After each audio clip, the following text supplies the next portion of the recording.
I see those big, bright, shiny red trucks just a-trucking down the road. Those big, bright, shiny red trucks just a-looking for another load. Well, it's a family tradition, any Rocky Mountain day. Our fathers before us showed us the way. We work for asphalt cowboys and concrete kings, but that's never been a problem, cause we got diesel in our veins. We've got diesel in our veins. I see those big bright. What's up, JFW family? Welcome back to the Channel 23 podcast. The purpose of this podcast is to reach out and touch the fleet, to engage and inform everyone with all things JFW. Welcome back, Jim, Brother Dave, and Super Dave. Happy Wednesday. Hi, everybody. Good morning, everybody. Top of the day. Happy podcast day. If you're driving around town or you have an opportunity to stop somewhere, if you're walking on a treadmill or in the gym, put them weights down. Say the pledge with us. I pledge Allegiance to the flag of the United States of America and to the republic for which it stands, one nation, under God, indivisible, with liberty and justice for all. Father God, we thank you for the opportunity to go out and do some trekking today. We pray for the safety of our fleet, all their families, and all the other families and individuals we come across on the road today. We pray for the patience and in making the good, safe decisions. We pray to be accident-free and that we all make it back to the comforts of our homes this evening.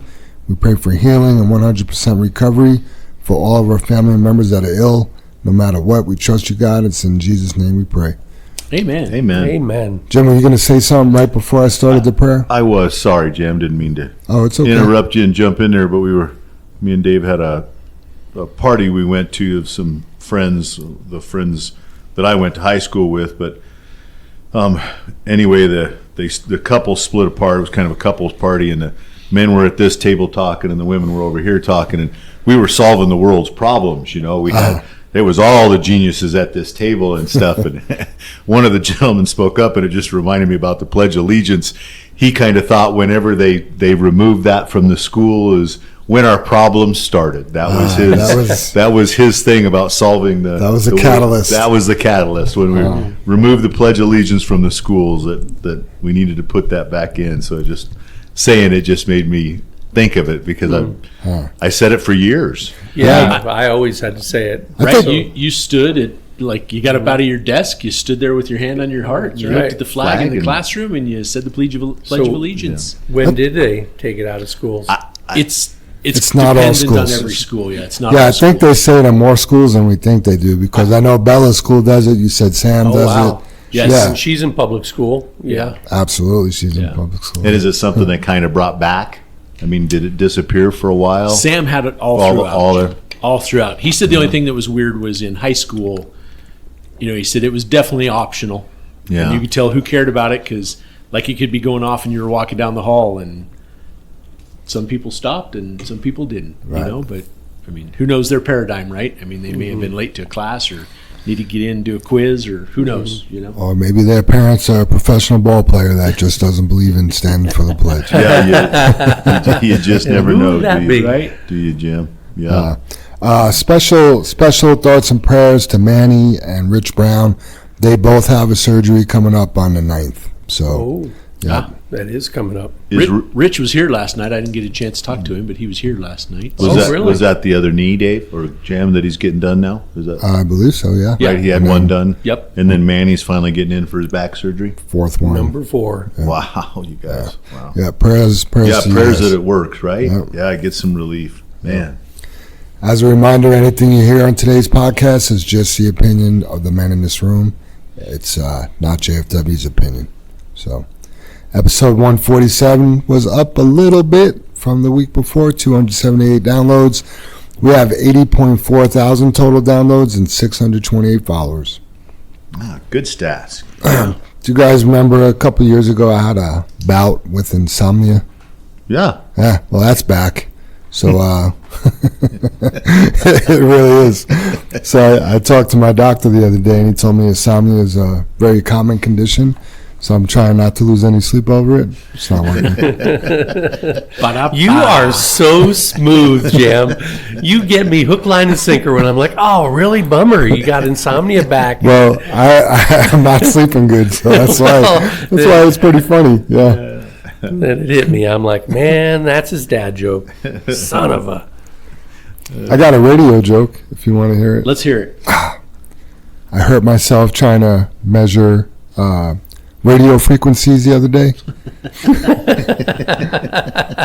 That's almost so funny. You should just stop right there. I should say I injured myself measuring radio frequencies the other day. Yeah. It still hurts. Oh, funny. Oh, yeah. Play on words. I thought of Stingray when I read that. We were talking about 10-meter radios the other day, and he's all about the 2-meter radio now. Mm-hmm. He's like, oh, you talk to the space station with a 2-meter. That's what he I'm was like, saying. have you done that? He's like, no. And I'm like, you can't talk to the space station. Oh, yes, you can. And I'm like, that's special NASA frequencies and stuff. And he goes, NASA well, Long Island? when they are talking about important business, like space business, yes. But they can just get on their radio and talk to people on the shortwave spectrum. I bet they want to hear from you right now, right? I bet they're lonely, man. They got some time to kill. Give them a call. Yep. Yeah. Yeah, I know we've had it on the CBs before. We all thought we've heard that, and I guess you'd call it 2 meters or whatever. But Dad had that whole radio set up, and him and Mom went on vacation, and they were in Florida. And Dad said, "Hey, I'll call every morning and see if we can shoot skip." I guess that's what he called it or whatever. Yeah. But I talked to Mom and Dad on the one morning. They were in Florida, and we were in their basement here in On the Thornton. base station. On the base station. Rotate that. That must have been really cool. It was. It didn't last long. No, him and Mom were sitting there they said they were sitting in the car looking at the ocean. Yep. Yeah.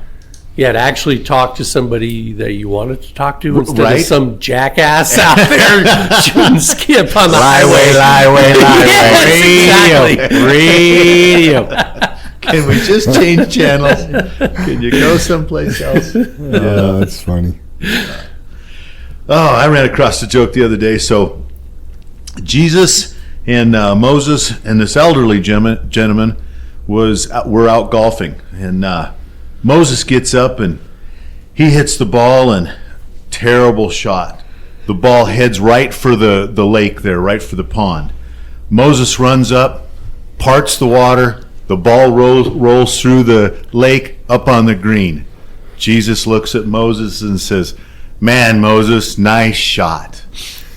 Jesus gets up and he whacks the ball. Just as bad a shot. Ball heads right for the lake in front of him, but this time the ball stays right up on top of the water. Jesus walks out right on the water, gets his 9-iron out, chips right up on the green.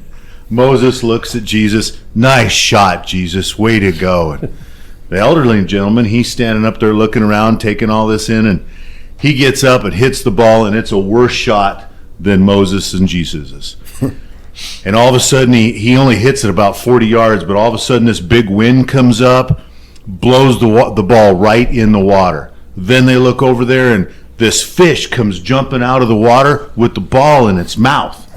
And right at the top of the apex of this fish jumping, a bird comes along, grabs the ball out of the fish's mouth, flies 325 yards, drops it right on the green. The squirrel comes running out of the woods, hits the ball and rolls and right in the cup for a hole-in-one. Jesus turns around and goes, "Nice shot, Dad." That's awesome. That is a good one. That is good. That is a good one. All right, mine's about candy bars. Been hitting the candy bars pretty hard lately, and I was pretty depressed. Did you guys hear that Payday Candy Bars is having to change its name? This ought to be political. Couldn't afford it? No, I guess they have to change their name. It's too offensive to those who work. Yep, it was political. Love that one. Payday. Well, mine is simple, kind of regular old dad joke going on here. What comes once a minute, twice in a moment, but never in 1,000 years? Comes once in a minute, twice in a moment, never in 1,000 years. Once in a minute, twice in a moment, never in 1,000 years. I was going to say like thought or something, but hopefully that Man. comes more than a You thousand. guys are digging deep and you still can't get it. The letter M. Wow. See, I left y'all speechless, didn't I? Twice in moment. Yes. Oh, that was a dad joke right there. Good job, Dave. Yep, absolutely. No new employees this week, but we do have some anniversaries, birthdays to celebrate. Jeff Soto hits 2 years this Friday, the 6th. Congratulations, Jeff. Yeah. And then birthdays, we got Mike Heinrich. He had a birthday this past Monday. Chris Bean had a birthday yesterday. And Edgar Madrid has a birthday coming up this Saturday. Happy birthday, fellas. Yeah. Happy birthday, gentlemen. And then I'm assuming this is Mike Cisneros' son, Cooper, has a birthday. Had a birthday this past Sunday. Azalia Sanchez turned 2 years old yesterday. That's Gerardo's daughter. And then Evaristo's daughter, Genesis, she has a birthday today. And also Cindy Boyce, that's Dale's wife. She also has a birthday today. Happy birthday, Happy everybody. birthday, Yeah, everybody. Some good birthdays in there. I did get a note from Manny Velasquez. He says, "Morning, Jam. Hope all is well. Just wanted to thank the JFW family for the birthday wishes and thank you for the gift card. I was able to buy the book, Do the New You by Pastor Stephen Furtick. Thank you, God bless you. Oh, thank you, God bless you all, and have a wonderful, blessed day." Ah, good attitude, Yeah, that's great. It's one of the things we could control. right? Attitude and gratitude and effort. Age. All right, shout outs. I want to give a shout out to all the drivers with great attitudes. I started making a list yesterday and I was like, oh, this guy's got a great attitude. This guy's got a great attitude. This guy's got a great attitude. So I know it's just kind of vague, but man, some of you guys just rock it. You come in every day, you're smiling, you're happy to be here, and then when you get in at the end of the day, you haven't changed. So good job.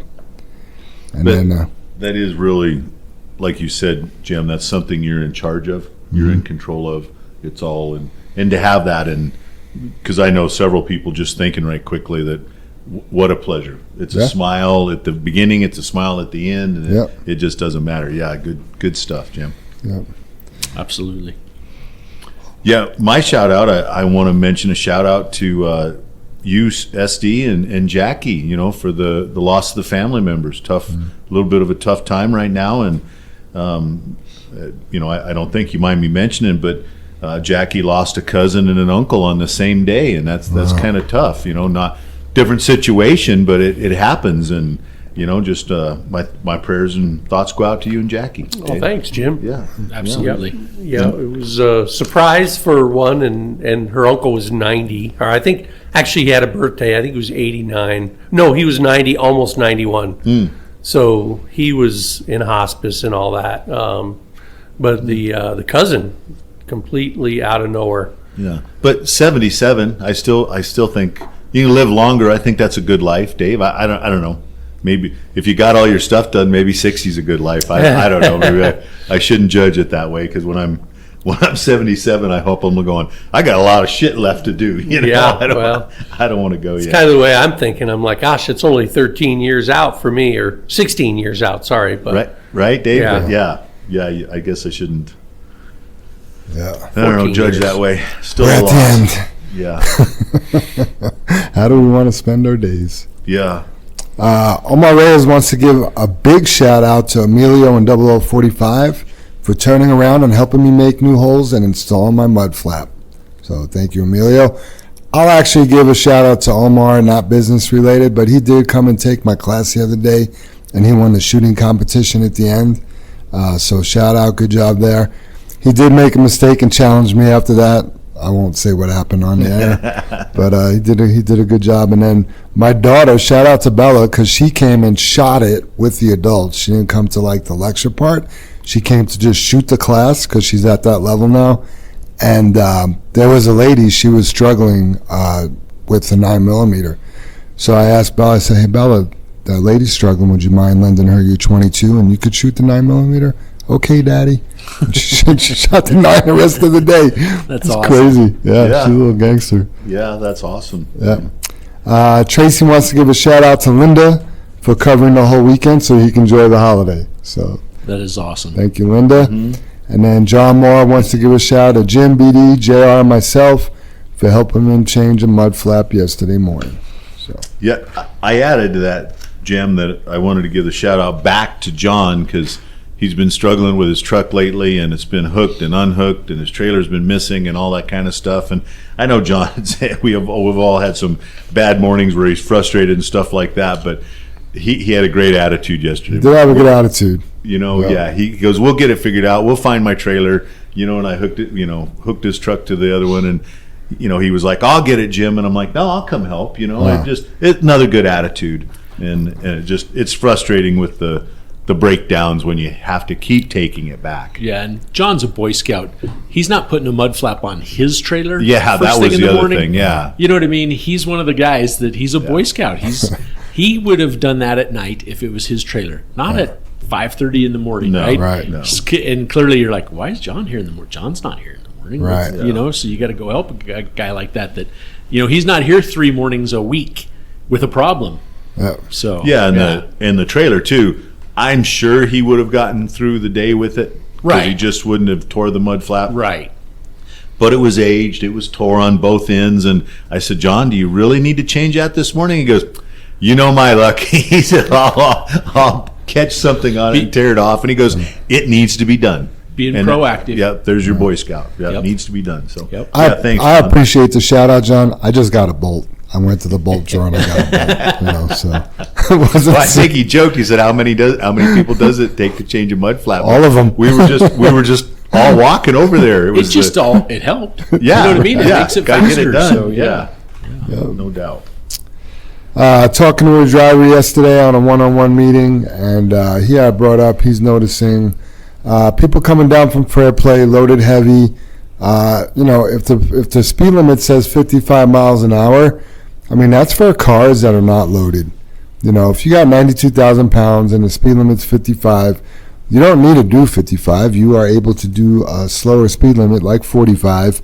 Because at the end of the day, you may be doing the speed limit, but if you're 92,000 and you got to stop quickly, to avoid an accident, you're going to struggle. You may not be able to get it shut down. Right. So.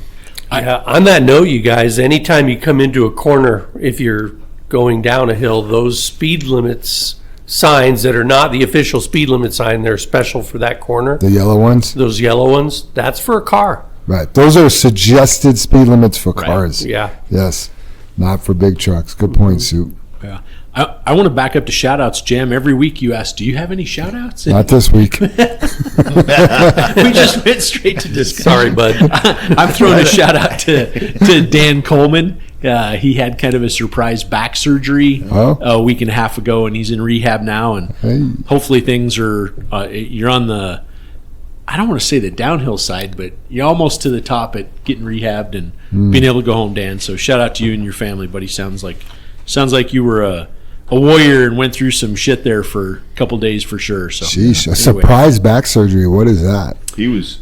Yeah, so like 25 years ago, the latest, greatest thing on backs when you had back issues, they called an X surgery. Isn't that what Jim explained to us? It was kind of an X-brace. piece of metal. X-brace is Yeah. what they called it. And they went in with an X in your lumbar and supported everything. And so you couldn't wear those discs out. It's kind of what he led us to believe. And then he was like, turns out no one does that anymore. Yeah, it's right. not done. It's like anything else. It's evolved. But anyway, he was just out mowing his lawn and picked up a bag of trash, and that broke, quit, snapped. Yeah, rubbed. It was grown over and caused severe pain. Yeah, so he was in the hospital for 3 days just trying to get his pain under control. Wow. And then the surgeon showed up, and at like 2 p.m., they're like, we got to do surgery. He was in surgery till like 10:30 p.m., and that was after being in the hospital for 3 days or 2 days. Wow. So, yeah. Hopefully he's got some relief. Yeah, it sounded like he was doing good. Yeah, and is that because the matriarch is the woman or the mother? Is it a Patriarch? Patriarch, So yeah. just in case somebody know, I mean, I would call Dan the patriarch of the Coleman family. I mean, he started the business That's- kind of like Dad or our grandfather. Yeah. So yeah, it's important when your leader, is down like that, and a family member. So yeah, like you said, Dave. Shout out to Dave. Yeah. I've developed a little bit of relationship with the family between IPOC and the CMCA, and just we're both companies trying to make our industries better. Right. And family. Yeah. Yeah. A lot in common. Does anybody else have any shout outs? I'm good. Now I got to come up with another one. Listen, this outline is also a suggestion. It's just always funny. Like 9 times out of 10, you're like, Dave, do you have any shout outs? Nope. Like, oh, damn, I was prepared this week. That's funny. JR set up a geofence at Young's Ranch coming down loaded. There is a 35-mile-an-hour max until you get down to the gas station. The speed alert, we're giving you a little bit of a grace period. We're giving you up to 40 miles an hour. But breaking news, Samsara, remember the one thing that we would complain about with Samsara? The speed alerts don't happen quick enough. Yeah. They've shortened that time.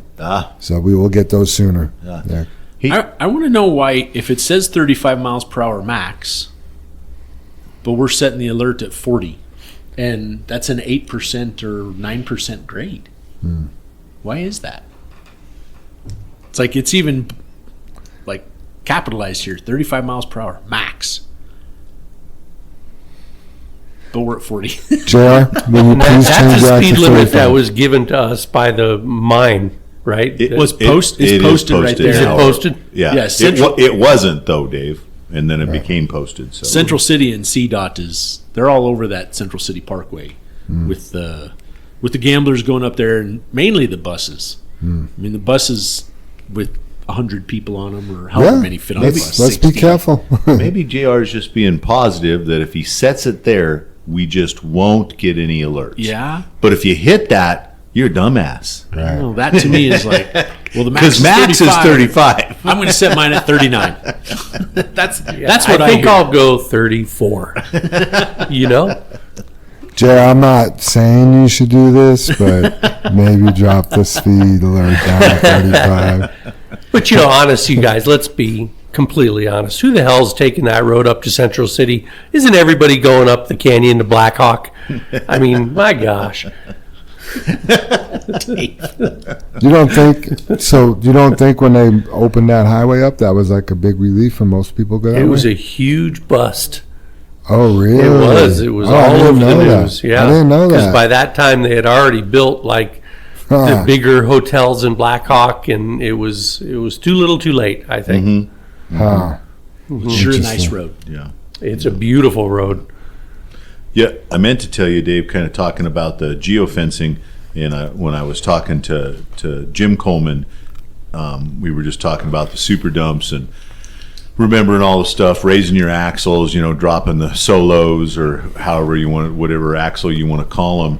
But his system for his GPS, they have the readers inside the cab that they can send messages to, whatever kind is. So they geo-fence the plants. So the minute you come in there, your reader or your monitor sends you a message to drop your solo as a reminder. But Jim was like, got to read it. Yeah, Gotta look at it. So yeah, they were trying to just set up some standard operating procedures with the super dumps and what you need to remember and things like that. Because we had just remind you. Hopefully all the super dump guys and gals are listening to this, that you guys got to be careful and not go across any concrete pans, sidewalks, curbs. We busted a sidewalk last week, backed up on it, trying to get in position to get to the paver. And you guys, you guys got so much to learn in the super dumps. It's totally specific to paving and that operation. So please, when you're in that and you get, your 23 tons on and you got all your axles lifted up, there's a lot of weight on those drive tires and those front tires, and and we snapped a sidewalk and are responsible for replacing it. So, guys in the super dumps, be careful. Pay attention to your surroundings. You know, we talk about it all the time with everybody. Same thing with the tractors and trailers. Basically, if you're making a delivery or have to go across the driveway or a sidewalk or anything like that, think about that. Think about what the repercussions of that big heavy truck's gonna be. You know. Yeah, at least that's repetitive there, Jim. The super dumps, I don't want to say by any means they're at a disadvantage, but they're not going to be at the same place hardly twice. Yeah, right? always a new job. Even if you're at the same job site, you're at a different location on the site, Yep. right? Like Yep. you may pave straight down a block for half a mile, and then you're around a curve, or you're into a cul-de-sac, or whatever the case may be. Yeah. So every single load is going to be different. Yeah. And you have to be Yeah. vigilant, you know? Yeah, it's like going to making it up, Dave. Like you're just, to me, and realizing what you're saying is you go to plant 2. It's your first day going to plant 2, and you go the first time you turn in the gate, you're like, ooh, I barely cleared that. I got to swing a little wider. You go back with your next load. Oh, I've been in here. I got to swing a little wider, or I got to wait for traffic to clear. Pretty soon you got it down because it's the same thing every time. Right. But the super dumps, you know, like you're saying, hey, this is where we started paving, and I'll never be back there again. Yeah. I gotta. Yeah, I mean, and now we're going in this driveway, or we got to go down this neighborhood street, or I can't make that turn. You guys gotta stop. You gotta back up. You gotta use your backup cameras. You gotta use all the skills. It is not the Absolutely. same. No repetitiveness. So except for dropping the solo at the plant. There you and go, Jim. lifting your axles. Yeah. There's a lot to what we do. There is just so much to what we do. And Yeah, not to hurt people or hurt things. Yes. That's where we have a lot on our shoulders. So Yeah, it's different from everywhere you've come from. I talked to a gentleman yesterday who's coming from food delivery, and boy, you got to hustle. He goes, you have, I don't know, like 11 stops or 12 stops, and you have 50 cases at each stop, let's say, and you have to make sure that you get that done. He said when he first started doing that, he would get back in at like 10 o'clock at night. Mm-hmm. But he had to finish his deliveries. He had to unload that trailer, and so when we went out on our drive, he was hooking it pretty good. He was just zipping around, and I'm like, listen, you got to slow down. And I said, you do that sort of thing on a job site, and you're going to end up in a ditch, or you're going to break a curb, like we were talking about just a moment ago. Mm-hmm. And he just said, man, I'm sorry, but they drill you with this. You got to hurry up. When you get, so even though it's unloading, hurrying up with your two-wheeler, getting that trailer unloaded, but it's still also getting from this stop to Point the A to next point stop. B. Yeah. And I'm like, well, you got to slow down. I got to ask Dave, have you ever heard that here? Hurry up. Hurry up. Hurry up. No. Dispatch on the radio going, come on, let's go. No, It's taking no, so of long. course not. But Hurry up. what we preach is if you can get an early load, you need to get up a half hour earlier and get an early load. Sure, but that's If not saying you- go faster. No, if you can have the discipline to get that late load when you know that you can make it in 45 minutes to get back to Morton or get back to Ragsdale or whatever, you have to try to make it rather than just say, well, I think I'll do my paperwork and not. well, the trick is too, you're already out there. And that takes discipline. Yep. Because you're going to fight your way through traffic. So that's the difference for what we do. Yeah. Yeah, being proactive on the loads and different stuff like that, Dave. But Steady definitely- Eddie. Yeah, definitely not the hurry up. That's not It's here. just going to get you in trouble. A crash. Yeah, the only thing I can think of that was even close to that is I used to love giving Ed all the loads, all his dispatch, and Ed's like, I can't do that. I can't do that. And I'm like, yeah, you can, Ed. You can get it. You can get it. And he'd call me, I got all these loads. What's next? And I'm like, I knew you could get it done, or just a sense of accomplishment. But some days you just can't get them. But, And that is out of your control. out of your control. When you run up in a traffic jam or something going on at the job site and you have to wait or Yeah. at the pit or whatever. But Yeah, absolutely. Yeah, no doubt. Next thing on my list is returning to the yard. Let's try to keep the fuel aisle moving. There's a lot of post-tripping and topping off fluids and stuff like that, and I get it. I mean, if you got the time to do it, great, but if you're going to hold up the fuel aisle, wait till you get parked, leaving the truck in the fuel aisle, walking away to go do something, that's definitely not helping anybody out. So just keep the fuel aisle moving. People want to go home. Same thing in the morning. People want to get to work. So It's the fuel island. It's not the fuel and everything else island. right. Right. Yep. If you want to bump your tires while you're waiting, cool. But Yeah. you're going to start changing lights out or doing something above and beyond that. Just wait till you park. Mm-hmm. Yeah, definitely for fueling. Hey, so last week on the podcast, we talked about a truck had just got into an accident up on 285, and we just kind of left it there. So we want to go over that accident and get the word out on what not to do up there and what happened. So we had a truck coming back from Fairplay, loaded, and right before Pine Junction near Elk Creek Elementary School, there's a corner and there's an intersection. Cars are coming out from your right, and there's an acceleration lane. Well, our driver crossed the solid white line into the turn lane as if he was going to turn right. He didn't go all the way in that lane, though. Went through the intersection, still kept moving to the right into that acceleration lane, and the car that was coming out of there to make a right-hand turn ended up making impact with our trailer, or we made impact with the car, however you want to look at it. Caused a significant amount of damage, though. The alerting thing that the driver told us during his safety committee meeting is he was trained that way. He was trained to immediately move into that right lane because you start climbing a hill and to get out of the way. Would you say that's correct, Super Dave, of the discussion? Right. So we're here to tell you that's not the way to do it. You can never cross a solid white line and have an accident and not to be blamed for that. I mean, it's illegal, So, moving over into that right lane, into that acceleration lane, you're not really doing anybody any favors. Definitely not yourself. So, I was in court one time, and the guy that was talking to the judge before me, I forget what he did, but he crossed the line. And I don't know if he was passing on the shoulder or whatever, but the judge was pissed off at him. Sure. Anyway, he said you should treat that solid line like a brick wall. You cannot ever cross any solid line, whether it's the fog line or whether it's a yellow line on the other side of the road or a turn lane. It's delineating another part of the roadway. That's not for you. It's not for you to use. So you never, ever cross a solid white line. But it's like the gore line getting on the, from an on-ramp getting on the highway. You can't cross that line. They call it a gore line.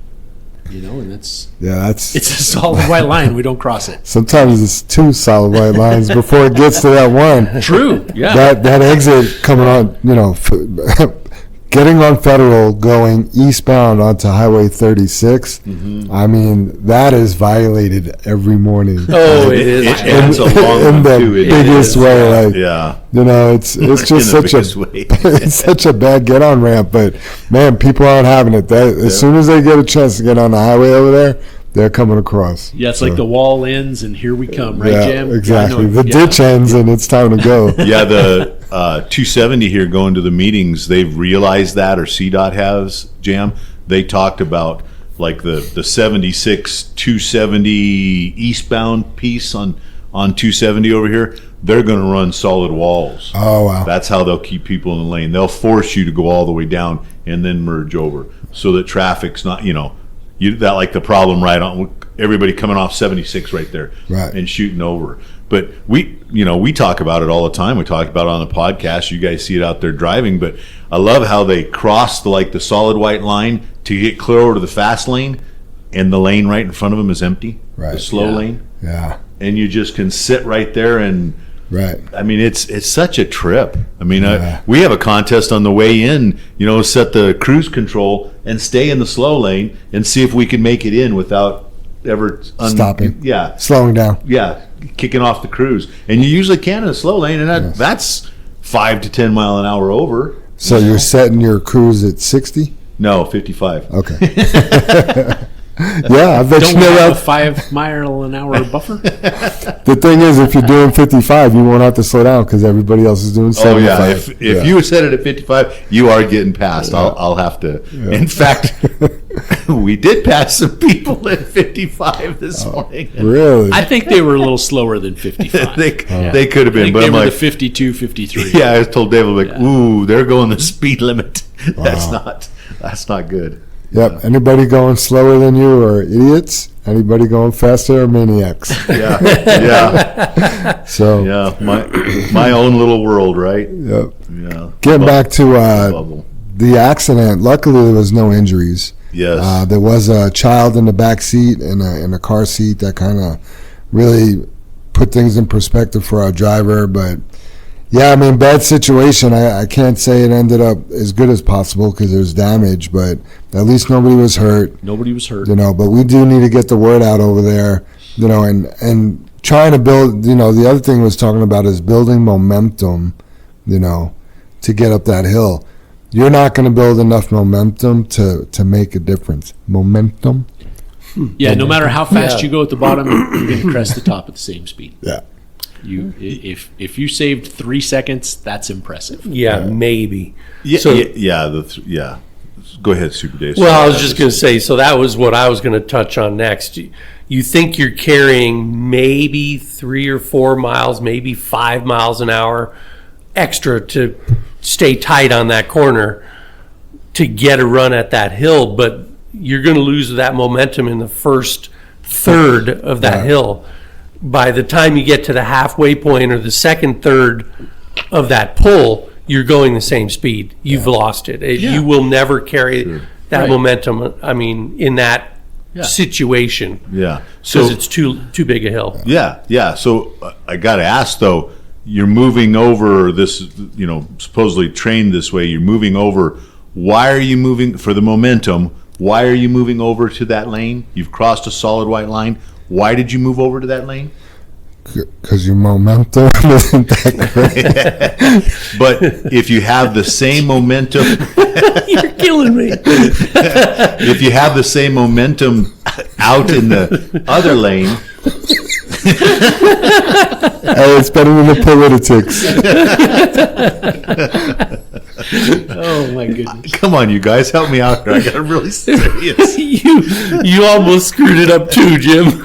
Momentum. Here, I'll put it in like my words of what I think you're trying to say is you're going to have the same momentum in the correct lane as you are cutting that other lane. You're going to go just as fast. The speed limit is the speed limit, right? The only way you're going to catch more momentum, it's the more that screws that up. More momentum is because you're going faster. I mean, that's it. Here's what I know from the math. If you have an accident trying to gain momentum, you're going to be going slower. So Well, that's and I want to throw this out here because I'm still not getting to my point. You've moved over because you're getting so much more momentum that if you're in the other lane, are you going to roll over? That's what I'm trying to get at. So you think it's like they're cutting that tighter to be safer because they're going so fast? Yeah, you've straightened the curve out, so you're going so fast that you're going to roll over. You can't stay in that lane. That's what you've done is gain so much momentum by cutting that white line that you're not going to roll over. That's my question. Gotcha. Where are you gaining the momentum? Right. I'm gaining doing it safely by my quarterly safety bonus. So y'all go ahead and do what you want. That's 5%. I'm going to stay in my lane and I'm going to go the speed line. That's 5% of your gross. Yep. It's almost like numbers. free money. Yeah. Big numbers. It's pretty damn close to free money, Yeah, Jim. if you just, I'll tell you what, that's what my interview said last night when I told him about that 5%. Yeah. He goes, well, that's free money. Yeah. what? I And said, dude. if you have some momentum going, Yeah. Free money, free money, free money, So- free money. So this is the free money is not a good segue, but the accident on 285 is a good segue to talk about the truck driver He just got sentenced last week. On 285. So we're talking about the one that lost his load of pipe and killed the 65-year-old man. Yeah. Correct. Yeah. And just to clarify, we've got 2 truckloads that lost 2 loads of pipe. Right. One on I-70. I'm not talking about that one. That one guy on killed a 285. family. Yep. Yeah. So it was June. Gosh, I have the date there. Wow. June 11th. The crash occurred at 5 p.m. on June 11th, and that highway was closed all day June 12th. Wow. But that driver was driving like recklessly. Wasn't he trying to pass a bunch of cars and he was speeding? And I'm just going to read the article right quick, you guys. It's the semi driver from deadly Highway 285 crash in June sentenced to 1 year in jail. Ignacio Cruz Mendoza will spend a year in prison, while victim's widow tells Denver 7 it should have been more. A truck driver who pleaded guilty to causing a crash that killed a 64-year-old man in June was given the maximum possible sentence of 1 year in jail by a Jefferson County judge on Friday. Now, and this came out, a month and a half or 2 months ago, actually, not long after the deal, that they dropped it to a misdemeanor. Right? That was the big hang up on that. And I made a point. I know none of our listeners can see this, but I printed a picture of this guy, the driver, and I've never seen a mugshot that makes anybody look great, but this guy just looks evil. You know what I mean? He looks pissed. He does not look like a good human being, which, I don't know of a mugshot that would. But anyway, so the semi-truck driver responsible for the deadly crash on Highway 285 just outside of Conifer will spend roughly a year in jail. Ignacio Cruz Mendoza was sentenced Friday in Jefferson County Court after he pleaded guilty to the 1 count of careless driving resulting in death and 3 counts of careless driving resulting in injury. His sentence was for 364 days. He's already served 81 days in jail, so they even counted the time he spent in jail already. So, and he didn't have a CDL, correct? He didn't have a license? He didn't have a CDL. He's been deported, I think, 19 times was the final count. They're not even sure if he will actually make that amount of days in jail or in prison, because he may be deported prior to that. So he'll go to Mexico and be a free man. Free man. And then come back, apparently. Yeah, he probably apparently. will. So he said Cruz Mendoza drove off the road, causing the semi-truck he was driving to roll over, dumping its load of pipes and angle iron onto vehicles going the other direction. Scott Miller, 64, was killed in the crash. He was driving home from the grocery store and was less than 6 miles from his home at the time of the accident. "We should still be together," Miller's widow Deanne said. "This should have never happened. He should still be alive." After the crash, Immigrations and Customs Enforcement told officials that investigated that Cruz Mendoza was in the U.S. illegally and had been ordered to be removed to Mexico. The officials said the suspect had been on ICE's radar, and this just kills me, since 2002, and had been returned to Mexico more than a dozen times. Wow. It was also later discovered that he did not have a commercial driver's license. Cruz Mendoza was driving for California-based Monique Trucking. After an investigation into the company, the Federal Motor Carrier Administration ordered the company cease all interstate and intrastate operations on July 2nd. "This was no accident," Dean Miller said.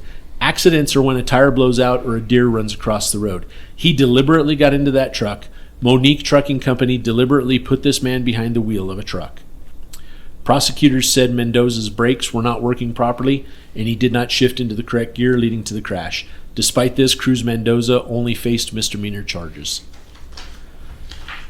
Yeah, the unless it says there on the last sentence, Dave, they found 17 violations with the truck. Yeah. Is it? Wow. Doesn't say. Just says here that the Colorado State Patrol did not provide information to support additional charges. And I just don't understand where Jefferson County got when they dropped that to a misdemeanor. We had several people here reach out. I had Steve Barnes come to my office and go, "How do we start a petition? How do we sign a petition?" And I'm like, we need tens of thousands of signatures to change that. And there's got to be a reason that I don't know of, or obviously I don't think anyone understands. If I was Miller's wife, I mean, number one, you're never prepared for that. It's barely been 90 days and her husband was killed in a heinous accident for a reason that seems so, it seems impossible. we're just to give everybody a little background on how diligent we are, whether you have a driver's license or not. We've had a program in place for almost a year now called Samba, and it actually tracks whether your license is valid or not. Because over the years, guess what? We've had a driver get shut down at the port or a spot inspection or something, and we had one driver, Dennis Vescara. I don't know whether you listen anymore, Dennis, but God love you, you've made it almost a year. No, he made it over a year. Yeah. And that's why he had to go take his test and everything. Right, again. you didn't even have a license, and this Samba would catch that, and we were trying to make a decision yesterday, hey, do we do away with Samba or not? It's a lot of money. And you sit down and you read this, and you're like, I don't know how much a lot of money is, and I do, because it's like 33,000, like 3,600. I don't remember the amount. We came up with an amount yesterday. Oh, it's $5,000. $5,000. Okay, five grand for the a year. Okay. Yeah. And you're like, God, Jim and I scratch our heads and go, $5,000 a year, and we caught, I know 3 people this year. We just caught one, a week ago or week and a half, whatever it is. And he had one from a former employer that didn't pay his overweight ticket. And when I hear stories like that, and this isn't a shot at the guy, but you need to be engaged and aware of what's happening in your life. And I know if I had a ticket, and even, for example, I'll put it in a little different perspective. My wife said she was going to pay my ticket. I think I would check with her somehow, some way, and go, hey, babe, did you remember to pay my ticket? Yeah. You have to be engaged in what is going to affect your livelihood, just your life, right? So anyway, what would we look like if we didn't use a system like that, and that driver got caught in an accident and it was our fault?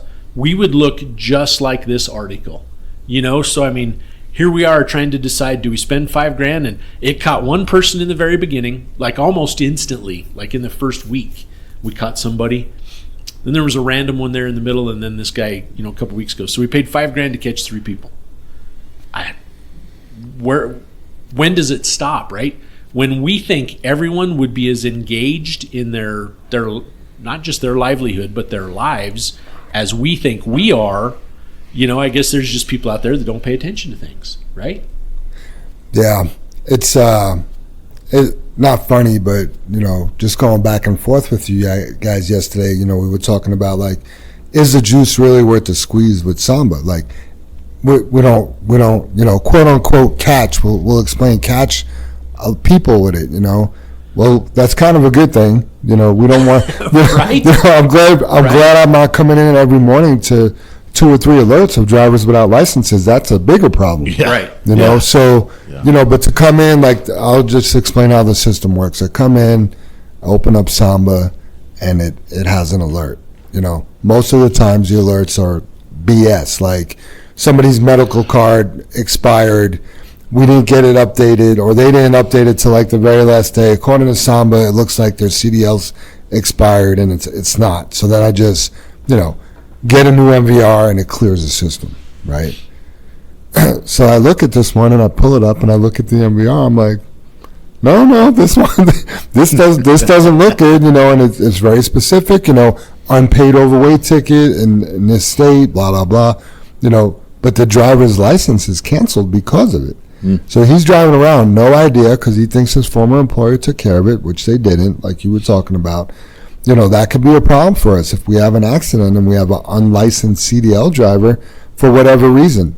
Some people, they'll get their CDLs canceled for child support, or something else weird, or they got or letting your medical card go. Or the most common one is they got their medical card renewed, but it wasn't uploaded properly to the motor vehicle department. Absolutely. So that's the most common thing we'll see.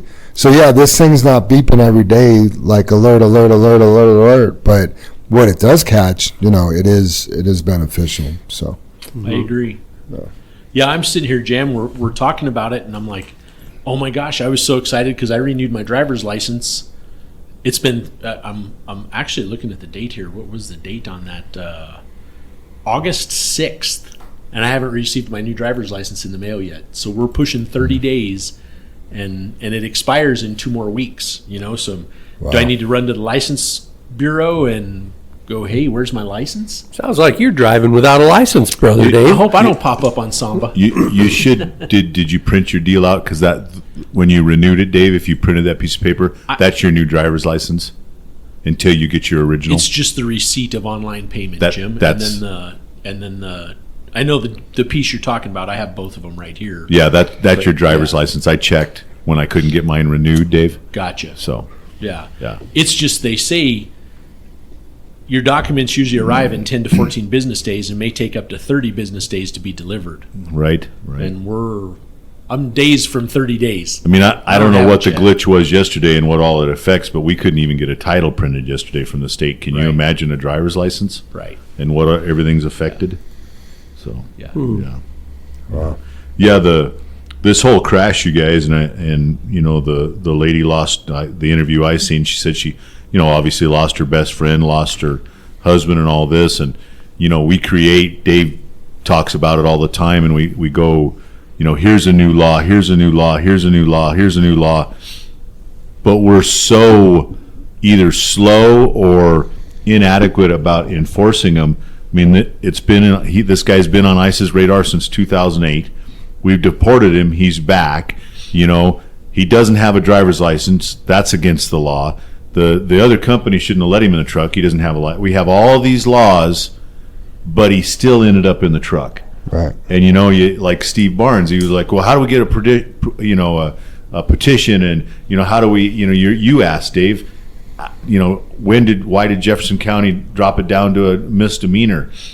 My whole thing that frustrates me is it should never get there. Right. It shouldn't. They shouldn't have to drop it. We shouldn't need a petition. Here's all these laws that this guy violated that Not enforced. not enforced. It's just like the gun industry. Here's some new laws that just affect the law-abiding people, but the people that are going to break the laws and do bad things with guns, they're going to go do it anyway. Yeah. Those Yeah, they laws don't stop care. nothing. Yeah, and then you're not catching them, right? No. Jim? You're just And to hear, this guy gets a year, somebody, that to me just makes life sound cheap or seem cheap. This person's life was only worth 1 year of this violator's time in jail. That makes it sound like life is cheap. Mm-hmm. Life isn't cheap. Shouldn't be. And the thing is, Jim, I mean, I yes, 100% agree with what you said. And for this guy's wife, this wasn't an accident. He chose that. It was negligent. Yes. Yeah. Yes, he chose that. But, and I got to go political on a lot of that, man. That's our leadership. oh yeah. They're not making everyone so soft anymore. My gosh, it's like they won't do anything. Maybe you can spit out, Jam, and we've talked about it on here before. How many accidents do we have a year where the people hit us and don't have insurance or enough coverage? How many? I could think of 3 or 4 off the top of my head. Right, and that cost, do you think it's over $100K that JFW has spent? Oh, yeah. Right?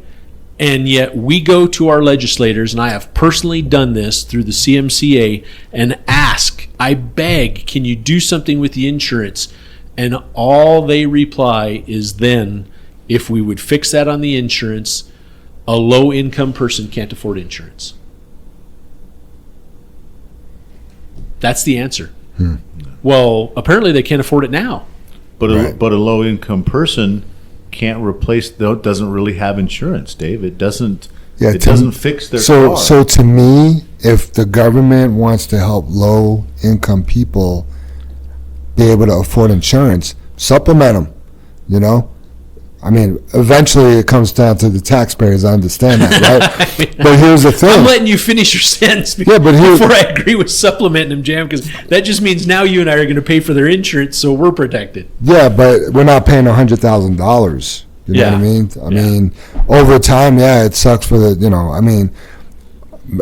like reappropriate the funds like you do for everything. I don't know the answer, but Right. somebody shouldn't be able to drive around with $15,000 coverage because that's not helping anybody. No. That's not solving a problem. That's creating problems. So, maybe the government supplementing them is the wrong answer. But if they want to fix it, why is JFW paying for it? Why is companies like Coleman or our other sister company, whatever you want to call it. Brandon, whatever. Yeah. Why are we paying for other people's insurance? Right. Because it's a lot more expensive like that too. You know?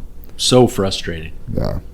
Unbelievable. In the case of this commercial driver, though, that company slipped through the cracks. They were able to hire somebody that's illegal because they don't follow the rules. That's kind of what I was getting at. So we Super Dave. kind of need to police the company, I guess. Yeah, everything that, I mean, the same thing with Rick's mom Yeah. and sister. Same that company. thing. Yeah, same thing, huh? Yeah, and they were under suspension and no insurance. Yeah, they were. You know, bad but guys. who's enforcing that? Yeah, and then the one that Sergeant Greniger emailed us back on. Oh yeah. You know, like those are bad actors. You know, why, you know? So they just closed down their LLC and opened a new one. You know, and now they're doing the same exact thing. So Yeah, Yeah, in fact, the people that owned the truck that was coming down the mountain and killed the 4 people caught on fire about 4 or 5 summers ago, they did exactly the same thing. They just closed down the LLC and opened up a new one. Yeah. They never missed a day. yeah. So how do we stop that? I mean, Yeah. another law, Right. stiffer fines. stiffer fines, Yeah, or more enforcement. So More those are- enforcement. you know, Probably those are a little being- bit of everything, huh? You know, and the thing is, you know, a shipper or a receiver should not be using that company. Bingo. That's the thing. You know, when they talk about the overweights here, you know, we have portables and we have, you know, the scales and all that other stuff. If shippers and receivers in Colorado wouldn't receive a load that's overweight, done. It's fixed. Right. Nobody. And you get fined. That stops that. There is no reason to haul overweight. Solve a problem. Yeah, so you think it's okay to make, you know, like Brandon's loading us and they give us a heavy one and we decide to take it. You think it should be Brandon's responsibility to not let us out? Yes, Jim. Okay. Or, and I know we're hauling from Brandon to Brandon, they receive it also. So that's where it just stops. Puts everybody on the same playing field. There's no more heavy loads. Right. There's no more of the endangerment of, you know, that any of that would cause anything we've talked about. That's how CDOT does it. We can't bring them a heavy one. No. And Texas is that way, and they virtually, you just don't, nobody sends a heavy load to Texas. It's just done. So, you know, there would be no benefit to it for anybody, and that's where you have to take the benefit out. Yeah. I don't know what the story on it was, but we also need to talk about that crash in the canyon last Friday. Yeah, the rock trailer. The rock Yeah. trailer that just Don't know exactly what like he just unfolded missed- with that one. missed the tunnel. I mean, it's like he just That's- drove into the wall next to the tunnel. It was crazy. Really? And I don't have any details on it. I see a couple photos and Saw the photos. The truck was it was just annihilated. annihilated. Yeah, Yeah. just hammered. Could you tell, Dave? I mean, it didn't look tarped, so I'm assuming it was empty. I think it was going up the canyon. Not Yeah, I down. was just focusing on the tractor or what was left Yeah. of it or wasn't left of it. Yeah, the picture was gruesome, but hard to tell any Yeah, details. and I hadn't heard if the driver made it or, you know, I didn't hear that it was a fatality, but I bet you it's another case of the driver being poorly trained or not trained at all and not actually knowing how to responsibly drive a heavy semi, Or distracted. you know? Distracted, yeah.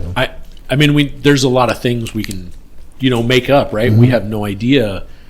You know, I know the last, year and a half, Fry was told no more heavy out of there. Right. Now all of a sudden with Martin Marietta, they're hauling heavy out of there. Right. It's like, what? What changed? That's the same road, same canyon, same thoroughfare.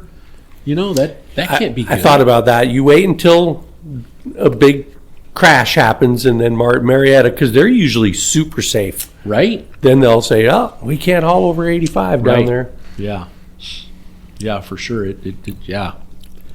I was following a belly dump out of Fry one day, and he was loaded, you know, to the brim, probably 97,000. I don't know what they hold, and come around like he's gone. He's hauling ass, and you know I'm cruising 45 or whatever. Speed limit's 40. I know, Dave, but But I come to a corner and I That's see not an 8% grade there, just so we're clear, Jim. no, but the turns are pretty Yeah, good. yeah. So I come to this first turn and there's like gravel, kind of you could tell the gravel just kind of fell off the top of the trailer and like Sure. left a snail trail on the right side. Next turn, snail trail of gravel on the left side. Oh, and it's oncoming gone. traffic. And then all of a sudden I come around a corner and I'm like, what is that?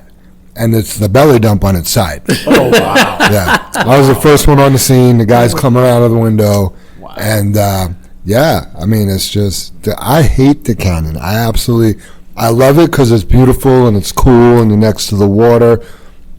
I used to be a guy, I would drive up the top, I'd drive up I-70 to get there, and I'd take the canyon down every time. Mm-hmm. If I was driving every day now, I'd probably be taking I-70 both ways because there's just nowhere to go in there. It's dangerous. You can end up in the river. There's just, if like Jimmy V got stuck in it the other day, if you do get stuck behind it, you're just sitting there. You got nowhere to go. Yep. So. And there's even more recreation nowadays with all the parking areas and the path that they've built. Oh, right? Way more. It seems like the canyon, you guys are going to think this is funny or sounds stupid, basically. I feel like when I was a kid going up there, the canyon was narrow and tight and windy, and now it seems like kind of open and spread out. And like you said, Dave, with all the pull-offs and the rec areas and the walk trails and Right. I don't know. There's some really nice areas. The walk Right. trail is Right, beautiful. yeah. It is, yeah. Yeah. I keep telling Jackie I want to go up there on a Saturday or Sunday and, take the dogs on a walk or bring our bikes and ride our bikes on it. And we never end up doing it. Never have. I'd ride it down. I wouldn't ride it up. It looks hard. Well, I guess then you'd be hitchhiking back up, right? Need the electric bike. See, that's one thing they do in the Glenwood Canyon. If you're staying, you can rent a bike or just leave from Glenwood, go all the way to the east end of the canyon, which is the high side, right? And they drop you off and you just head the 10 miles down through Yeah. the canyon back to your starting point. that's Now cool. that's cool, yeah. Like that. That'd be good stuff. Casey wanted to make a recommendation to the slip seaters or a request or an order, however you want to look at it. But slip seaters, please fuel up. Do a good post trip and just don't turn the truck off, shut the door and leave. Even though that's not your truck that you're driving every day. Even more so because you're not in that truck every day, you should set your coworkers up for success for the next morning. Agreed. Fuel tank topped off, good post trip. Find some problems. Don't leave it for the guy in the morning. Yeah, even if you didn't find it that way, right? Yeah, leave it better. Yeah. Just not to bounce back, but because I thought the trail was actually longer than that. But the Clear Creek Trail is 24 miles long. Wow. It runs from downtown, from Metro Denver through Wheat Ridge to Golden along the picturesque creek with views of North and South Table Mountains. So 24 miles. So you could Pretty go sure- down, Dave, and jump on it. It's called the Peaks to Plains Trail, and it's eventually going to go all the way up I thought it was to like Eisenhower or somewhere. yes, Dave. Yeah. Yep. That's crazy. Yeah, there is a trail link on here or something too, Dave, that probably shows that or gives it or whatever. But yep. I think that's deceiving to hear how many miles, because I think that's all canyon. But where just it starts at Cherry Creek. Denver. It just says Denver. I The think- Clear Creek Trail runs 24 The- miles. Metro Denver The confluence of Clear Creek and the Platte. is, That's where it is what they're starts. calling Yeah. Denver. So is that REI, Confluence Park, Yeah, right? I mean, that's what I assume, Jim. That would make sense. Just Right. play on words. So I remember one time I used to live over by the 24-Hour Fitness on Colorado Alameda, and I decided to get some rollerblades, and I rollerbladed to Confluence Park, and then I had to call my girlfriend and be like, "Can you come pick me up?" I'm not trying to get back. Yeah, Clear Creek comes up to Commerce City here. The confluence park is Cherry Creek and the Platte River. And Clear Creek actually comes down past our Plant 11, the West Plant, and it comes up to I-76 Yeah, and 270 right Ah. there. Okay. Sweet. All right, what's next? Well, we have Patriot Day coming up next Wednesday. Everyone's probably like, well, what is Patriot Day? Well, the day that Patriot Day is on 9/11, and it's a day of remembrance. So, not to be confused with Patriots Day. Is there a Patriots Day? There's a Patriots Day, yeah. Like for the New England Patriots? Or? No, it just goes back further in time with wars Okay. and stuff like that. Gotcha. Yeah. But Patriot Day is for 9/11. I didn't know we had a name for 9/11. I always thought it was just called 9/11. That's what I called it for. Yeah, like remembrance or something like that. Well, right? the other name is a Day of Remembrance is the other name. Yep. And then I remember it. I remember it's one of those deals you'll always remember exactly where you were when you heard that. yep, I was driving for Cormark. I was on I-70. I was in the yard switching trailers, and Scooby was in there picking up the lowboy. I think Jim and Dave, I think you guys are both there, and we were all standing there saying, "Man, a plane just hit the World Trade Tower." Yeah, we were off to a Bill Murphy asphalt paving job with Yeah. the skid steer. Yeah, I just remember going home more and watching it on TV with the girls. Me and, too. And Holly, and talking about it as a family, and Yeah. Because that was when we really saw the whole thing. Yeah, the it second unfolded, tower and yeah. everything. Yeah, yeah. yeah. That's the first time I heard the name Osama. I didn't know who that was. Right. Then my co-driver was like, "Oh, it sounds like a Bin Laden thing." I'm like, "What's that?" Yeah, right? Yeah. Yeah. I was like completely in the dark about terrorism at the time. So, on a more positive note, I guess you could say, and what's next? Hunt season's here. Archery bull season started, and it's going on. There's a lot of pictures of some big bulls getting down on Facebook. But I know a couple drivers here got tagged, so good luck to everybody getting out this year. Yeah, it just means kind of, to me, talk about hunting. Winter's around the corner, fall's around the corner, all that, Yeah, chain laws. Like, all that yucky stuff. it was like 97 degrees yesterday. It's also, fall is a beautiful time of year. I just It know- is. I just noticed my typo. It says, "Good luck to everybody getting gout this year."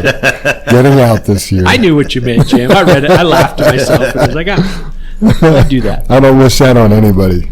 No, not if you got to walk a little bit and do some hunting. Yeah, Yeah. if you're hunting, Gout. you don't want gout. Yeah, Right? yeah. Safety topic of the week. I've heard JR giving out some heavy permits this week to drivers that have been here over 90 days. So you get your heavy permits. As a reminder, they're not valid in adverse weather conditions. That includes the rain, the snow, fog. What else would eliminate or disqualify that permit from being And used? it's okay to run them on any of, like I-70, I-25. Especially on the I roads, run those permits. Just kidding. That's a joke, you guys. Yep. It's Yeah, your cannot permit run is- it on any of the I roads. Yeah, Yeah, permit. there's quite a bit of like regulation on that permit that nobody really Yeah, talks there- about. The there- bridge laws, There's right? a lot, Dave. Yeah, I mean, there's Yeah. quite a bit of fine print. One thing you do need to know is your permit will say it's good to 97,000 pounds. JFW only allows up to 92,000 pounds. So if you're 92,010 pounds, you need to take a half a shovel off. Yep. Yep. We don't want Well, to hear. isn't that close enough? Nope. We had to draw a line in the sand. No pun intended. Ah, Yeah. Because, hey, if 92,020 is allowed, well, then 92,040 is only 20 more than that. JR's going to be so mad at 35, when it says a max of 35, we're going to draw a line, but we're going to let them go 40. Right? So, Let's switch gears back to the speed, yeah. so 32. Yeah, the line is, yeah. Sorry, Yeah. JR. lines can change. Yeah. This one's not, though. Yeah. 32's plenty. Yeah. Done. One Listen. line could be drawn with chalk and it'll erase in the rain. And There is no gray area on this 92,000. We don't want to hear it. So keep that in mind. And then just kidding about the I-roads, right? Your permit is not valid on the I-roads. The interstates permits are only valid on secondary roads. Not all secondary roads either. They got to be. Yeah, and in just case, because we've had it in the past, just as an example, you can't come all the way down Highway 85 and, they're at 104th. You get on 76 and you cross down to Commerce City and get back off. It's just one exit. It's just one exit. It's and I never really got on the highway, right? I mean, Because you stay in the right lane. yes, Yeah, you don't merge on the highway. No, I never did because that lane continues to Commerce City. Well, right. it's because at that point in time you had your left eye blinder on. But you couldn't see the other two lanes of that interstate you were on. So no, don't cheat it, you guys. They're Yep. set up for secondary roads. We have hauls we can use it on. I mean, we're hauling out of fair play with it. It's a dangerous weight. You're fat. We talked about it earlier. Slow up. And and running heavy is always not the answer. No, You know, it is depending on the run you're on, you got to do the math. You know, is running 92,000 actually beneficial to you by the end of the day? Absolutely. Or would you have gotten an entire new load, 27 more tons by running lighter and, moving around a little quicker? Yeah. I mean, I know you've heard us say it. Both of you have all this time. Super Dave, you were here in those years when we were forced by the DOT to start running legal. We picked up a load of truck because of trying to put, 32 almost tons every run. and stuff it on our rock trailers and do all that kind of stuff and go slow and be safe. And we got down to hauling 25 tons, and guess what? You flew all over town and you got another load. Never have to worry about those rear view mirrors ever. Ever. Yep. Yeah. Good stuff. Meaning getting pulled over by the popo. Yeah. No, when they'd pull you over and ask to see your weight ticket, you'd say, "Here you go, officer." Right. It was great. Yeah. Good feeling. All right, tips and tricks from Ray Davis. It's that time again. The chain law is back up. Happened on September 1st. That will run until May 31st. Do you have good warm clothes and gloves if needed a chain? When inspecting chains on your truck, look for excessive wear, elongation, deformation, nicks, gouges, or cracking in the hooks or load pins. Make sure you have a nice warm jacket and nice winter gloves in your truck. You never know when you could get into a snowstorm. It could be nice here in Denver, but snowing on the passes. That happens more often than not. Yes, Super sir. Dave, I hear you talk about it all the time. Somebody was asking me the other day about chaining. I think it was Sam Diaz, or Galletas, as we call him. What? Cookies, because he brought us crumble cookies one day. So anyway, you may leave, get to the pit, get loaded, and then there's a storm on your way back, so you'll have to chain up. But a lot of times, if it's so bad that it's requiring chains in the morning, we're probably not running that day. Man, I remember one day it started just like snow flurrying around Idaho Springs, and then it got a little heavier. I mean, and then it was like dumping by the time we got to Bakersville, and we had to chain. But it was, I mean, you didn't even have an idea that the weather was bad, and it came in that fast. Yep. If you don't know how or need a refresher class, let me, meaning Ray, know. We could take some time to show you. Also, every year, the safety team puts on a class after work or on a weekend to teach or refresh you on how to chain. You need to know when you need a chain. If not sure, you can always check DOT website, CDOT. The last couple of you could always check CDOT website. The last couple of first storms last year, there were drivers unsure if they had a chain or not. Hope all is well with the JFW family, friends, and listeners. Remember, safety has no blind spot. Look and lean. Sit up in your stool. Don't be a fool. It's better to be slow and safe than it is to be sorry. I like that. Much love and respect always, Ray, the Black Sheep, 0013. Did you guys see Ray's grill? Yes, yesterday. Yeah, he was excited about it. Yep. You gonna get one? No, I'm going to pass. I think soup would look good with the grill. Yeah, good tips and tricks on chaining. It would go with all my tattoos, Yes, wouldn't it? on your face. Some people, if you've never chained before, chaining could seem intimidating. It's just because you don't know how to do it yet. Yeah, it's easy. Once you learn how to do it, I mean, if you could tie your shoes in the morning, you could put chains on. I laugh because every time we talk about chaining, I have this vivid visual because we actually had it on the CDOT cameras a couple years ago. I remember. We had at least 5, 6, maybe even 7 trucks show up at the bottom of the pass there, headed to Fairplay, and everybody was just like, they just stopped. They were just like, oh my God, chain law's up. What are we going to do? And Rosario showed up, and it was funny. We had so much of the one side of the highway clogged. He parked on the other side, whipped out his chains, chained in like 15 minutes and hauled ass. Didn't talk to any of those guys because he's like, well, they're just sitting here waiting. It's just chain law. He chained up and ran over to Fairplay, grabbed his load, and he was almost back, and they were all still chaining, and it was like, we just have to do it. It's not a big deal. They waited, and then the chain law never did drop, so they ended up having to chain anyway. Right. And it's just not a big deal. So. Yeah. Soup, what do you think? You want to hit us with that high road hauling? Sure. Is it a good one this week, Dave? I think so, Jim. And the Do you reason really like why it? Usually they suck. So I know That was a joke. That was sarcasm. So I did this last week, put this together from an article as I just kind of stumble on these ideas and think, oh, that's a pretty cool topic, right? And then Jackie and I lost her uncle and her cousin on Saturday.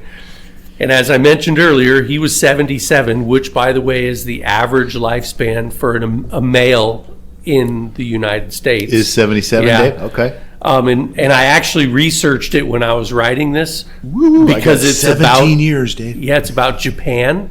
So a male in Japan lives to 84. And so they're like, okay, well, how come they live so long over there, And the worst is, I want to say, like, this could be wrong, but a Central African country like Ethiopia or something like that, 66. And a lot of it is attributable to like civil war and things like that. Yeah, and starvation and that. But this week's High Road Haulin' is, how long do you expect to live? Some millionaires are spending outrageous sums of money on elaborate health regimes to reverse aging. The slightly less rich might opt for equinoxes, and I did try to Google this and I couldn't find it, but a company called Equinox has a $40,000 a year anti-aging program. And then you can move on to even some DIY programs that are similar with far, far less effort and money. Or if you are interested in living many more healthy years, you could just make one small shift in your mindset. According to research from Yale psychologist and author Becca Levy, just changing your attitude towards aging can, on average, add 7.5 years to your life. Of course, this is not discounting regular exercise and a healthy diet, as this is always going to be the fundamental building block. But according to Levy's research, many of us underestimate the role of mindset in increasing longevity. Levy's interest was ignited when, as a graduate student, she went to Japan to study the reasons behind the country's legendary long lifespans. What struck her most wasn't their diet or lifestyle, but how they thought about aging. She noticed that in Japan, old age is treated as a time to enjoy rather than fear. For example, the Japanese don't make a lot of fuss about menopause, treating it like a valued life phase, unlike in the U.S., where it is sometimes treated like a midlife affliction. As a result, older Japanese women are less likely to experience hot flashes and other symptoms of menopause that women of the same age in the U.S. experience. One classic study she did looked at the responses of 660 residents of a small Ohio town 23 years ago. Did those who viewed getting older more positively fare better as they aged? Levy's team found the answer to be a resounding yes. They lived on average 7.5 years longer, even controlling for other factors like overall health, socioeconomic status. And that's a bigger jump in expected lifespan than some much more well-known health interventions. They even found that the effect of a more positive self-perception of aging on survival is greater than the physiological measures of low systolic blood pressure and cholesterol, each of which is associated with longer lifespan by 4 years. It's also greater than the contributions of lower body mass, no history of smoking, and a tendency to exercise. Each of these factors has been found to contribute between 1 and 3 years of added life. Ms. Levy is not the only scientist studying this. You may have heard about the study that brought 8 elderly men into an environment that was done to look up exactly like, exactly like the early 1950s, a time when they were in their prime of their lives. After 5 days of living like they had in their youth, the research subjects were suppler, showed greater manual dexterity, and sat taller. Perhaps the most improbable, their eyesight improved. And independent judges said they just plain looked younger. Sadly, no individual controls society's attitudes towards aging. For the time being, we as Americans will continue to be bombarded by negative images and stereotypes about older people. But we can fight back in our own minds, focusing on the joys of getting older, and there are many, and arguing internally against expectations for inevitable and speedy declines in health and happiness. So, folks, just change your mindset about getting older. The quote this week is by a famous old dude, George Burns, who lived to be like 101, I think. You can't help getting older, but you don't have to get old. There you have it. I like that. I'm going to piggyback on that just because Dave and I talked about this the other day. The day that he came and talked to me about his high road hauling, the verse of the day that I get was actually on old age or getting older or aging. And there's a Bible verse, even to your old age and gray hairs I am he who will sustain you. I have made you and I will carry you. I will sustain you and I will rescue you. Isaiah 46:4. And then the quote attached to that. God has not promised skies always blue, flower-strewn pathways all our lives through. God has not promised sun without rain, joy without sorrow, peace without pain. But God has promised strength for the day, rest for the labor, light for the way, grace for the trials, help from above, unfailing sympathy, undying love. And that was Annie Flint. So, good stuff. Yeah. Final thoughts?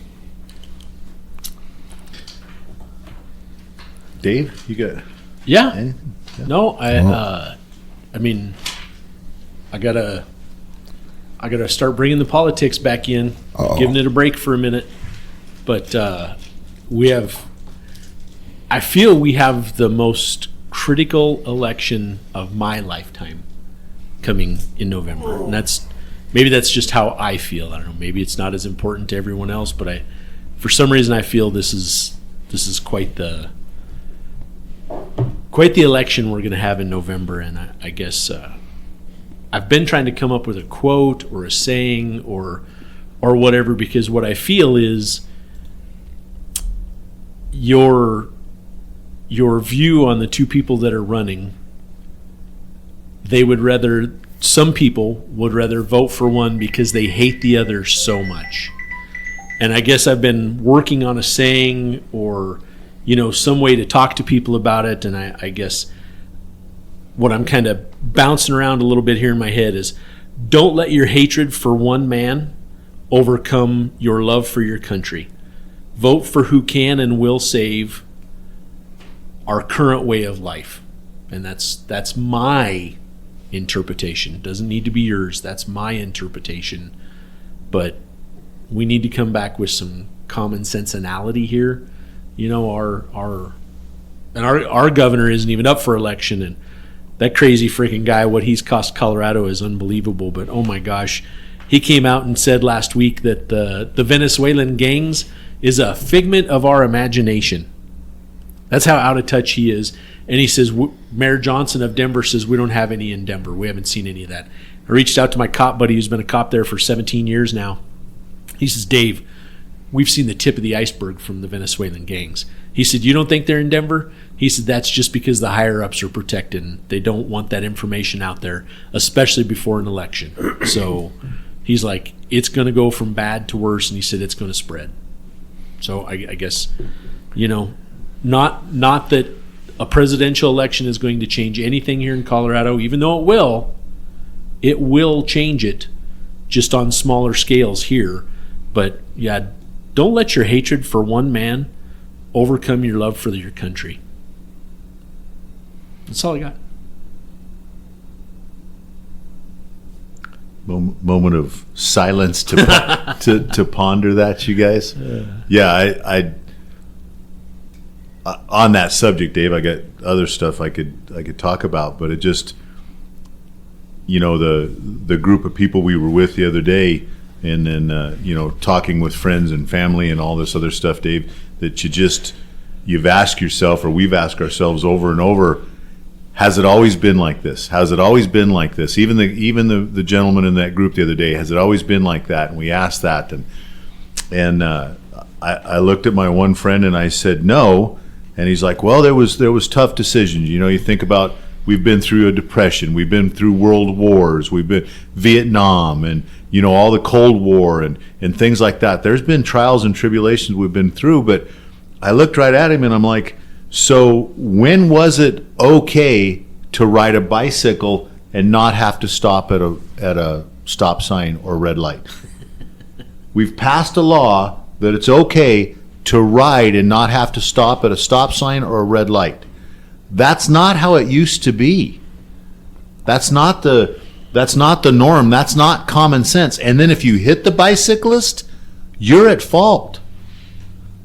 So things have changed. We've never had foreign gangs on our soil. Right. And you're right. If it's a figment of my imagination, another group I was with, a good friend of his is a Westminster police officer, and they're fighting it at roughly like 70th and Federal in an apartment. They've went in there and taken over. These are foreign people on American soil, and we're putting up with it. And like Dave said, our leaders thinks it's okay, or it's a figment of our imagination. So unbelievable. I don't know, but also you have to keep that mindset that you get up every day and you do your best, and that's what we need also. You can't get so caught up in this that you're paralyzed and not doing the right thing, and not going to work. I want to mention right quick, and it was in my notes and I skipped it here, that we had a review of our health insurance, and during the review there was quite a few not cases, how do I say that, there was a use of the mental health part of our insurance. And I just wanted to mention, anybody that's going through something, reach out, because the resources are there, and the resources were positive in this report we got, that people are using NICE, and there's also another whole function with our permanent health insurance part of it. So please, you guys, if you're going through something, reach out. There is help available. That's how I'd like to end it. Yeah. That's all I got. Soup, you got anything else? Nope, I'm good. All right. Be positive about being old, Dave. That's right. Makes you live Yep. 7 more? Or 7.5 years longer. Yeah. On average. That's a good chunk of Nice. time. Yep, just by having a better mindset or attitude about aging. Right? I mean, That it's not the end of the world, that it's natural, and enjoy it. Yeah. Enjoy your golden years. Yeah. Here's another thing you could do to live longer. Go to the gym. Yeah, absolutely. I just read or watched a deal, a TED Talk jam, and the woman was calling muscle the real cell in your body. Oh, And I saw that. And then what?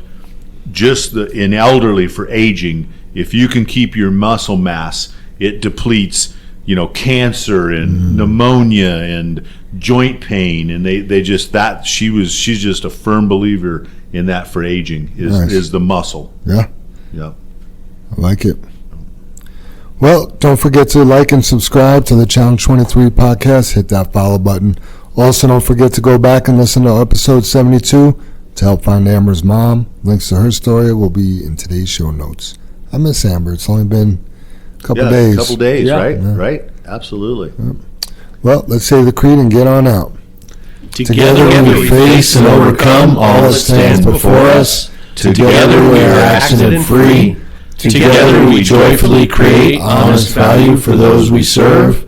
Together we celebrate our differences and respect those with whom we work.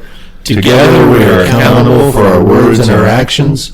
Together we are the JFW family. All right, everybody.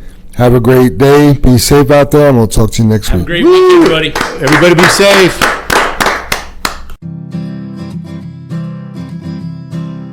I see those big, bright, shiny red trucks just a-trucking down the road. Those big, bright, shiny red trucks just a-looking for another load. Well, it's a family tradition, any Rocky Mountain day. Our fathers before us showed us the way. We worked for asphalt cowboys and concrete kings, but that's never been a problem, 'cause we got diesel in our veins. We've got diesel in our veins.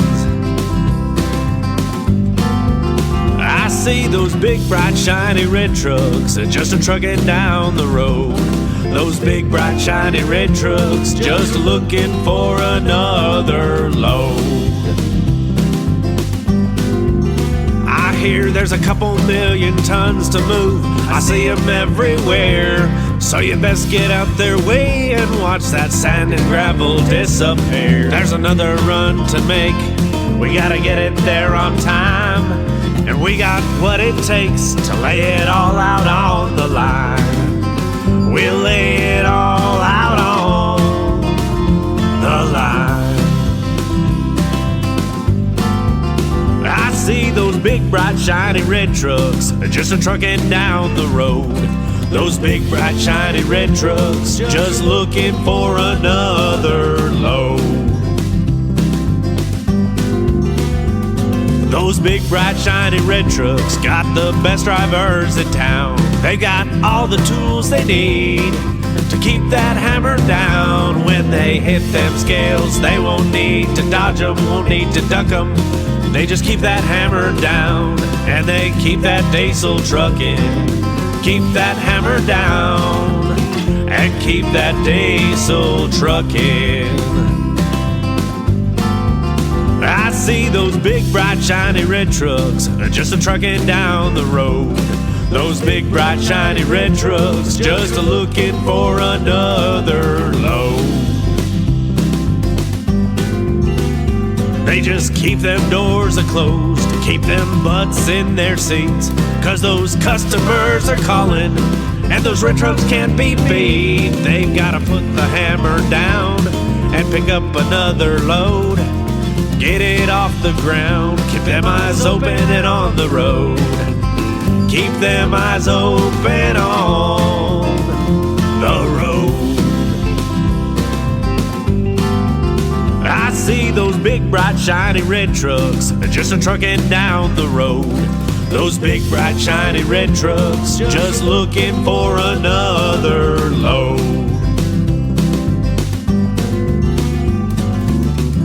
Breaker 23, anybody got a copy on that Channel 23 podcast? Welcome, and thanks for listening.